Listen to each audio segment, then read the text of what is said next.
যাদবপুর বিশ্ববিদ্যালয় কি শহুরে নকশালবাদের আখড়া? কারণ ফের বিশ্ববিদ্যালয়ের ক্যাম্পাসে আঁকা হয়েছে আজাদ কাশ্মীর ও ফ্রি প্যালেস্তাইনের প্রতীকী ছবি।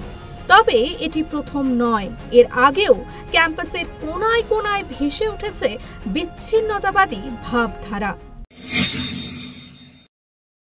19 সেপ্টেম্বর 2024 আর্যিকর ইস্যুতে ক্যাম্পাসে ধ্বনিত হয়েছিল কাশ্মীর মাঙ্গে আজাদি স্লোগান।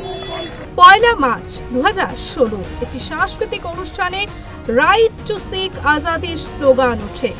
গায়ক এবং রাজনীতিবিদ ও প্রাক্তন তৃণমূল কংগ্রেস সাংসদ কবির সুমন অনুষ্ঠানের পরিবেশনা করেছিলেন। 16 ফেব্রুয়ারি 2016 সংসদ হামলার আসামি আফজল গুরুর পক্ষে ওঠে বিভিন্ন স্লোগান। শিক্ষার্থীরা স্লোগান তোলে, আফজল বলে আজাদি, গিলানি বলে आजादी, छीन के लेंगे आजादी, freedom from RSS, freedom from Modi government, जब कश्मीर ने मांगे आजादी, मणिपुर भी बोली आजादी।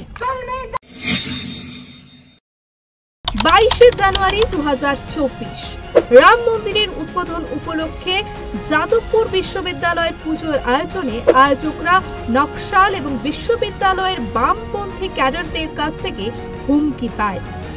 যাদবপুরে ক্রমশ এই ধরনের ঘটনা প্রসঙ্গে আপনাদের কি মতামত? কমেন্ট করে জানান আমাদের। দেখতে থাকুন বেঙ্গল ফ্যাক্ট।